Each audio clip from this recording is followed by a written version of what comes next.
ಕೊರಟಗೆರೆ ತಾಲೂಕಿನ ಬೈಪಾಸ್ ರಸ್ತೆಯಲ್ಲಿ ಬೆಂಗಳೂರು ಮಾರ್ಗವಾಗಿ ಬರುತ್ತಿದ್ದ ದ್ವಿಚಕ್ರ ವಾಹನಕ್ಕೆ ಕೊರಟಗೆರೆ ಮಾರ್ಗವಾಗಿ ಹೋಗುತ್ತಿದ್ದ ಕಾರೊಂದು ಡಿಕ್ಕಿ ಹೊಡೆದ ಘಟನೆ ನಡೆದಿದೆ. ಅಪಘಾತದ ತೀವ್ರತೆಗೆ ದ್ವಿಚಕ್ರ ವಾಹನ ಸಂಪೂರ್ಣ ನಜ್ಜುಗುಜ್ಜಾಗಿದ್ದು, ದ್ವಿಚಕ್ರ ವಾಹನ ಸವಾರನಿಗೆ ಸಣ್ಣ ಪುಟ್ಟ ಗಾಯಗಳಾಗಿದ್ದು ಪ್ರಾಣಾಪಾಯದಿಂದ ಪಾರಾಗಿದ್ದಾರೆ. ಘಟನಾ ಸ್ಥಳಕ್ಕೆ ಪೊಲೀಸ್ ಠಾಣಾ ಸಿಬ್ಬಂದಿ ರಾಜಶೇಖರ್ ಭೇಟಿ ನೀಡಿ ಗಾಯಾಳುವನ್ನು ಸರ್ಕಾರಿ ಆಸ್ಪತ್ರೆಗೆ ದಾಖಲಿಸಿದ್ದಾರೆ. ಸ್ಥಳವನ್ನು ಪರಿಶೀಲಿಸಿ ಕೊರಟಗೆರೆ ಪೊಲೀಸ್ ಠಾಣೆಯಲ್ಲಿ ಪ್ರಕರಣ ದಾಖಲಿಸಿಕೊಳ್ಳಲಾಗಿದೆ. ಅಪಘಾತದಲ್ಲಿ ಗಾಯಗೊಂಡಿರುವ ಯುವಕ ಕೊರಟಗೆರೆ ತಾಲೂಕಿನ ಕಂಬದಹಳ್ಳಿಯ ಶೇಖರಪ್ಪ ಎನ್ನುವವರ ಪುತ್ರ, 23 ವರ್ಷ ವಯಸ್ಸಿನ ಚೇತನ್ ಎಂದು ತಿಳಿದುಬಂದಿದೆ. ಈ ಅಪಘಾತಕ್ಕೆ ಅತಿ ವೇಗದ ಚಾಲನೆಯೇ ಕಾರಣ ಎಂದು ಸ್ಥಳೀಯರು ತಿಳಿಸಿದ್ದಾರೆ.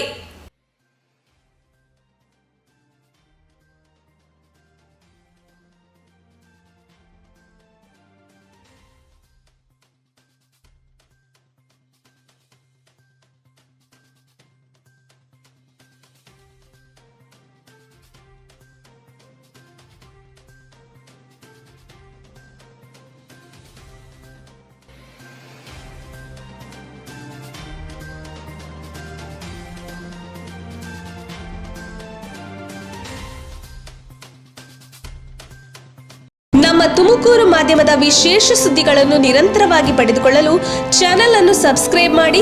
ಕ್ಷಣ ಕ್ಷಣದ ಸುದ್ದಿಗಳಿಗಾಗಿ www.nammathumakuru.com ಗೆ ಭೇಟಿ ನೀಡಿ.